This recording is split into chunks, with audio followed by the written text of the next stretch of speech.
Olá, aluno! Olá, aluna! Sejam bem-vindos à nossa aula de arte de hoje. Eu sou o professor Emanuel Saez, podem me chamar de professor Manolo. A nossa aula de arte hoje iremos trabalhar com a linguagem do teatro. O teatro e as histórias em quadrinhos. Vamos utilizar o que já conhecemos sobre os elementos das histórias em quadrinhos para poder aprender um pouco mais sobre alguns elementos específicos do teatro. Na aula de hoje vamos trabalhar dramaturgia e cenografia. Você sabia que as histórias em quadrinhos, elas podem nos ajudar a entender um pouquinho mais como funcionam esses elementos teatrais? Quer conhecer um pouco mais? Então vem com a gente. Fique agora com a aula de hoje.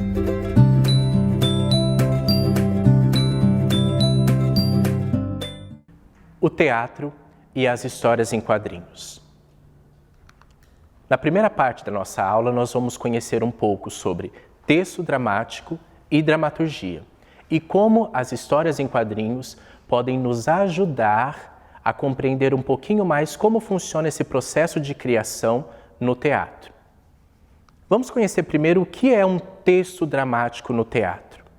É um texto escrito para ser encenado, como as falas e as ações de cada personagem. Dramaturgia já é um pouco diferente de texto dramático. É a arte de transpor um texto para o teatro e de compor peças de teatro. A dramaturgia consiste em trabalhar com os materiais textuais e cênicos e em destacar os elementos que aparecem no texto dramático. Um dos elementos das histórias em quadrinhos que eu trouxe para nós observarmos é a vinheta. A vinheta nós conhecemos como sendo o quadrinho branco onde nós vamos desenhar ou construir as cenas e as ações da história em quadrinhos que estamos criando. Aí você pode me perguntar, professor, por que a vinheta, que é o quadrinho branco da história em quadrinhos, pode me auxiliar a entender o texto dramático ou a dramaturgia no teatro? Porque na história em quadrinhos, quando você articula, ou seja, quando você junta duas vinhetas ou mais, dois quadros brancos ou mais, você acaba criando uma sequência de ação e assim você vai construindo a sua história em quadrinhos. Consequentemente, você cria também uma sequência narrativa. Essa sequência narrativa da história em quadrinhos, quando passada para o texto teatral, você cria também uma sequência narrativa que pode ser levado para a cena e ser encenado pelos atores no teatro. Os balões nas histórias em quadrinhos. Nós já conhecemos os balões de tanto ler os gibis, as histórias em quadrinhos, mas nós sabemos que os balões têm algumas características.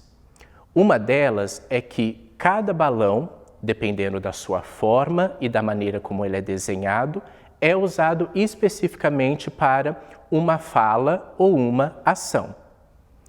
No caso das histórias em quadrinhos, nós temos um balão específico para o pensamento, nós temos um balão específico para quando alguém está gritando, nós temos um balão específico para quando mais de uma pessoa está falando na mesma cena e a mesma fala. Nós temos um balão quando a pessoa não está em cena, mas ela está falando.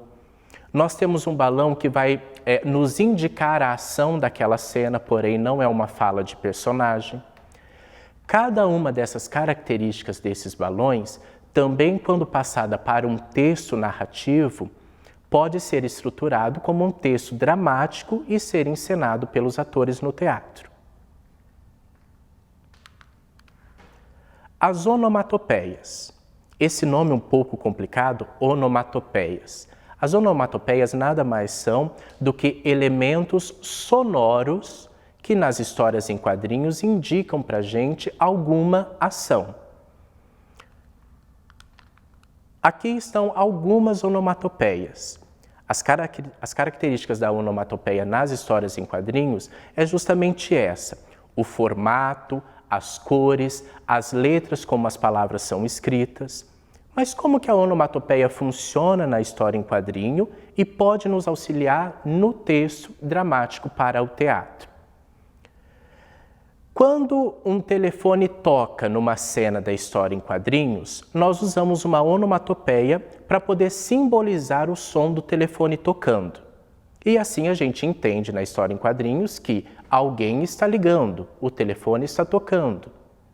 Quando a gente passa essa ação para o texto dramático, ao invés de usar a onomatopeia, nós vamos descrever que naquela cena o telefone está tocando, alguém está ligando para um outro alguém. Vamos pegar como exemplo também as histórias da Turma da Mônica. Quando a Mônica fica brava com o Cebolinha ou com o Cascão, ela faz o quê? Corre atrás deles para dar uma coelhada. No caso da história em quadrinhos, a gente usa uma onomatopeia para poder simbolizar a ação de que a Mônica acertou a coelhada no Cebolinha ou no Cascão. Se a gente passa essa mesma ação para um texto dramático, nós vamos descrever essa ação. A Mônica fica brava com o Cebolinha e com o Cascão, corre atrás deles rodando a sua pelúcia, rodando o seu coelhinho de pelúcia, o Sansão, e acerta eles na cabeça. Nós temos também onomatopeias para quando alguma coisa quebra, para quando tem alguma batida. Quando alguém está batendo na porta, por exemplo. Nas histórias em quadrinhos, a gente tem uma onomatopeia e a gente entende que alguém está batendo a porta. Quando a gente passa para o texto teatral, a gente indica que alguém chegou e está batendo na porta. Aqui eu trouxe um exemplo para vocês entenderem como esses elementos das histórias em quadrinhos podem auxiliar você a trabalhar e a criar os seus textos que podem ser encenados no teatro. A própria Turma da Mônica tem uma coleção de almanaques que chama Histórias Sem Palavras. É um almanaque com várias histórias da Turma da Mônica, os desenhos prontos, os balões são colocados cada um nos seus quadros, porém os balões vêm em branco neste almanaque. E aí ele provoca você, leitor, a criar as próprias falas desses personagens. Mas aí você pode me perguntar, mas professor, onde eu encontro esse almanaque? Mas eu não tenho esse almanaque. Este almanaque da Turma da Mônica é só um exemplo, porque existem formas mais divertidas de você testar a sua escrita, tanto nas histórias em quadrinhos como no teatro.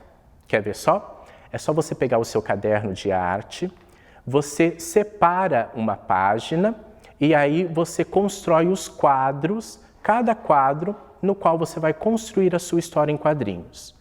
Nesses quadros, que nós chamamos de vinheta, você vai criar uma sequência para a sua história. Você vai criar os seus personagens, você vai criar o ambiente onde esses personagens estão, o que a história vai contar, e aí você coloca esses balões em cada um de seus personagens, em cada uma dessas cenas, e constrói uma história em quadrinhos.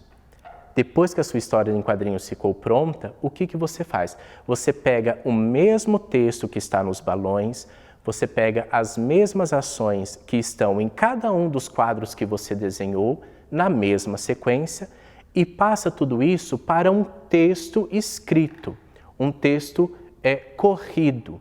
Este texto, essas descrições apenas escritas, é o que a gente chama de texto narrativo. Isso mesmo, texto narrativo. É aquele mesmo texto que a sua professora ou o seu professor na aula de língua portuguesa pede para você criar. Vamos criar na aula de hoje um texto narrativo? Às vezes você pode ter dificuldade na aula de língua portuguesa para criar esse texto narrativo. Que ideia que eu vou ter, que personagens que eu vou usar, que história eu vou contar. Então aqui nessa aula de hoje a gente consegue perceber que se você fizer o seu processo a partir das histórias em quadrinhos, você consegue encontrar maneiras mais fáceis e divertidas para poder criar os seus textos narrativos.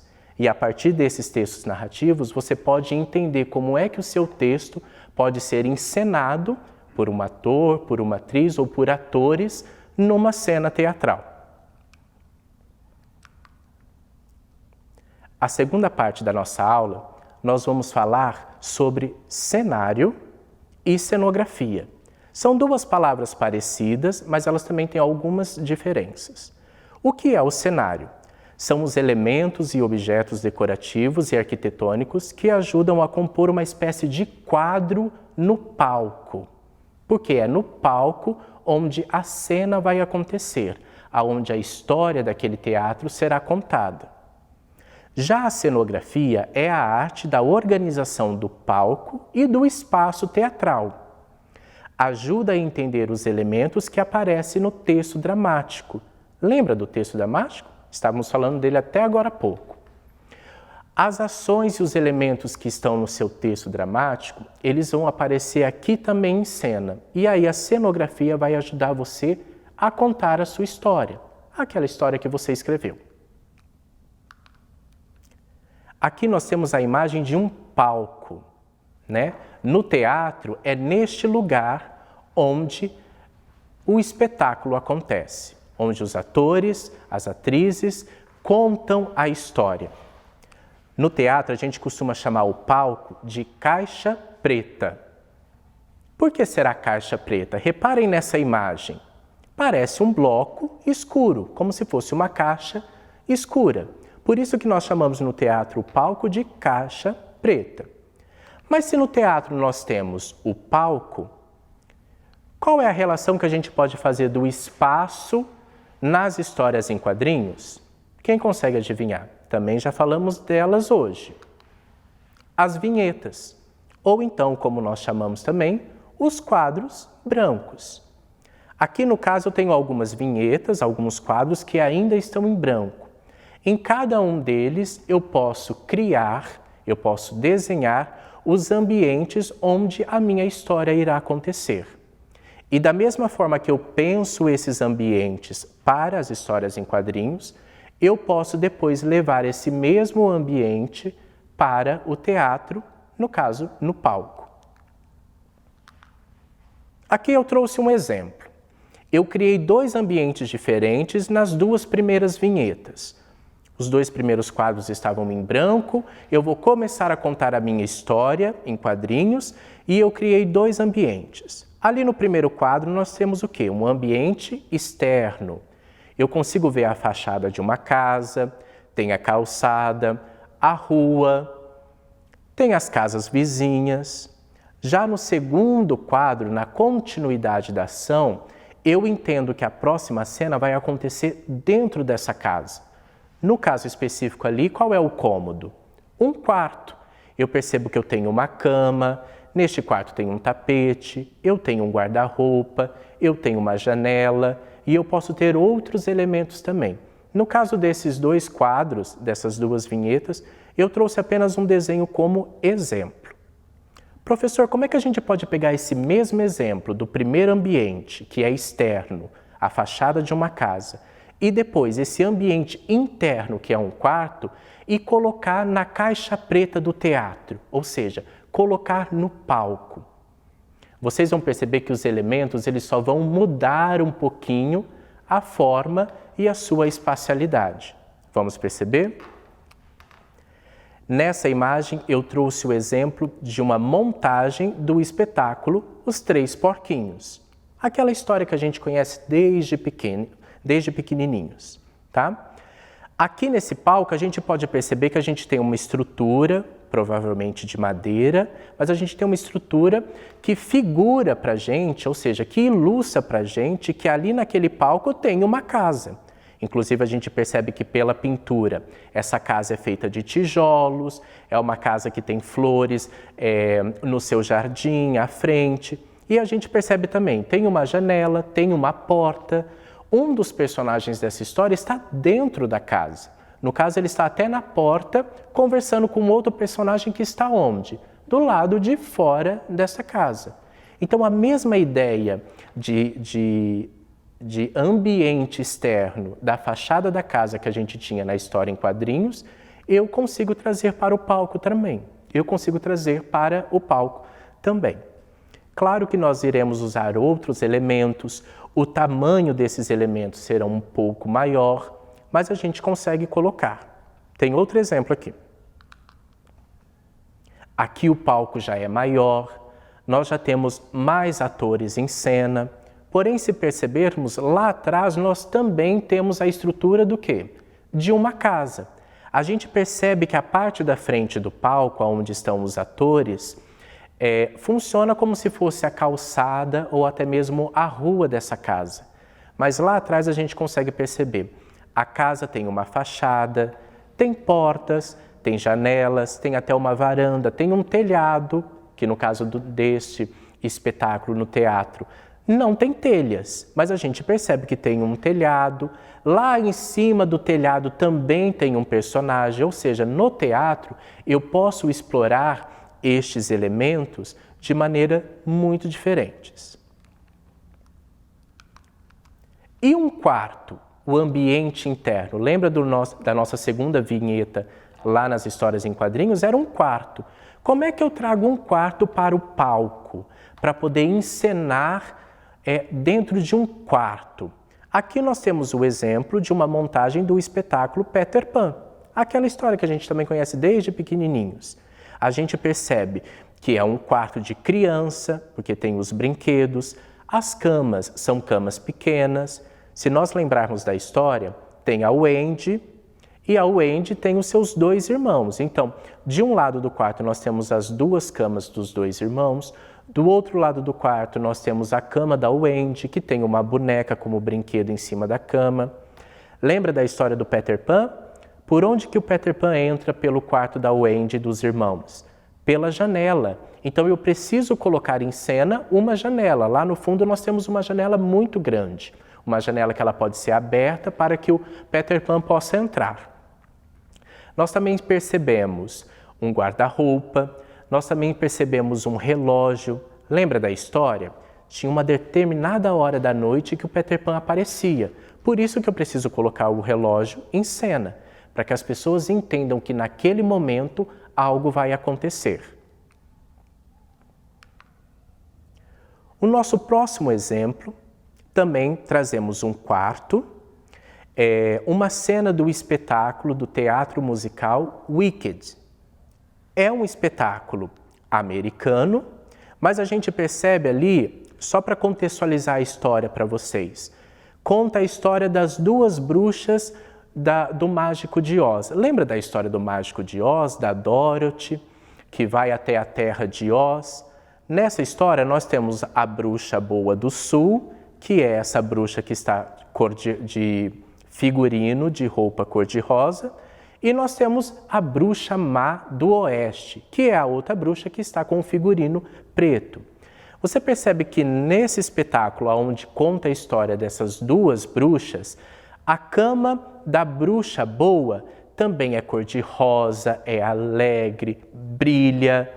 A cor da bruxa má, a cor da cama da bruxa má, já são tecidos mais escuros, já não tem tantos detalhes, não tem tantos brilhos. Porém, lá no fundo do quarto nós também temos um guarda-roupa. Nesse guarda-roupa tem as roupas dessas personagens.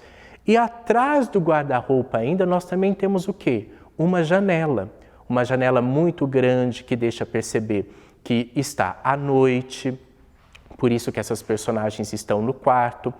E todos esses elementos, eles estão onde? No palco, para poder serem usados nessa encenação. Agora eu trago um desafio para vocês. Professor, como é que a gente pode pensar um ambiente, seja ele externo, seja ele interno, como que a gente pode pensar o ambiente e criar esse ambiente tanto para a história em quadrinhos, quanto para poder ser encenado no teatro, tá? Aqui eu tenho um desafio. Se você está acompanhando a nossa aula apenas pela televisão, pegue o seu lápis, o seu caderno, anote as características que estão nessa atividade, as informações que estão nessa atividade, enquanto o professor explica, então dá tempo. Se você tem acesso à internet em casa e acompanha as nossas aulas pelo canal da TV Remy no YouTube, você pode rever as nossas aulas quantas vezes quiser, tá? Nesse desafio, eu trago um espetáculo, que é um espetáculo infanto-juvenil, ou seja, são para crianças e adolescentes, e é um espetáculo de um grupo de teatro aqui da nossa cidade, aqui de Campo Grande. Não trouxe as imagens do espetáculo justamente para a gente poder criar na nossa imaginação como seriam esses elementos a partir dessas características e dessas informações que estão na cenografia e no cenário desse espetáculo. Vamos entender um pouquinho? O espetáculo chama A Fabulosa História do Guri Árvore. É um espetáculo baseado na obra do Manuel de Barros, o nosso poeta aqui do Mato Grosso do Sul. E é um espetáculo do grupo Fulano de Tal, grupo de teatro. Esse espetáculo, ele já foi encenado várias vezes, ele já teve 3 montagens diferentes e ao longo dessas montagens, este cenário sofreu algumas alterações. Porém, eu trouxe algumas características aqui de uma dessas montagens para a gente poder pensar como seria se nós, eu, você em casa, pudesse pensar este cenário tanto para uma história em quadrinhos quanto para o teatro. Vamos lá? Primeira informação. A história se passa no quintal de uma casa. Isso mesmo, tem uma casa e essa casa precisa ter um quintal. Mas como é esse quintal? Como você criaria esse quintal? Esse quintal seria redondo, esse quintal seria comprido, seria quadrado. Como seria o chão desse quintal? Teria grama? Não, professor, eu acho que o meu quintal vai ser chão de concreto mesmo. Não, professor, eu quero que o quintal seja igual aqui em casa, seja terreiro, seja terra, para esses personagens, essas crianças brincarem na terra. Como que você criaria esse quintal? Imagina aí como seria esse quintal. A segunda informação, varal com roupas secando. Ou seja, nesse quintal onde esses personagens brincam, precisa ter um varal e nesse varal tem roupas secando. Então eu entendo que a mãe dessas crianças que estão brincando lavou as roupas e colocou para secar no varal. Onde esse varal fica no quintal? Qual que é o tamanho desse varal? E quais são as roupas que estão nesse varal? Será que são roupas grandes, como lençóis? Será que são roupas que nós usamos no nosso dia a dia? Quais são as cores dessas roupas? Quantas roupas tem nesse varal? São poucas roupas? Não atrapalha a brincadeira das crianças? Ou tem bastante roupa nesse varal? A terceira informação é árvore. Nesse quintal precisa ter pelo menos uma árvore, porque é nessa árvore que essas 2 crianças param para poder ouvir o canto dos pássaros. Como que seria essa árvore? Seria uma árvore pequena que ainda está crescendo ou já seria uma árvore muito grande? Será que seria uma árvore frutífera? Que fruta será que daria nessa árvore? Não, professor, não é árvore frutífera, não. É uma árvore que apenas dá flores. Quais as cores dessas flores? Essa árvore deixa esse quintal colorido? E onde está essa árvore? Onde você colocaria essa árvore nesse quintal? E a última informação são brinquedos. Os personagens desse espetáculo, eles brincam neste quintal da casa. Mas além dos brinquedos que eles têm, eles usam elementos que estão nesse quintal para poder transformar em brinquedos e em brincadeiras. Então, o que pode ter nesse quintal que pode se transformar em brinquedos e brincadeiras para essas personagens? Pensa aí, o que será que poderia ter lá? Aí agora, primeiro vamos pensar a nossa vinheta, ou seja, o nosso quadro branco na história em quadrinhos. Você pega o seu caderno de arte, desenha uma vinheta, um quadro branco, ou seja, um espaço menor, e aí você pensa esse cenário desse espetáculo para uma vinheta de história em quadrinhos. Numa outra folha, você pensa agora o palco do teatro, bem maior, aonde todos esses elementos têm que ser maiores. Como que você colocaria esses elementos num palco para poder contar a história dessas 2 crianças? Essas atividades Você pode fazer no seu caderno de arte e você pode compartilhar com o seu professor, a sua professora, aí da maneira como eles estão te atendendo em casa. Seja no Facebook, seja pelo WhatsApp, seja a maneira como o seu professor está trabalhando com você. Use os seus desenhos, as suas atividades que você aprendeu na nossa aula de hoje e compartilhe com o seu professor. Diga a ele que você aprendeu aqui na aula da TV Remy. Bom, finalizamos a nossa aula por aqui. Eu espero que vocês tenham gostado da nossa aula. E eu espero que vocês tenham aprendido muito e gostado do que aprenderam na nossa aula de hoje. O professor fica muito feliz de poder estar aqui com vocês. Bons estudos e tchau!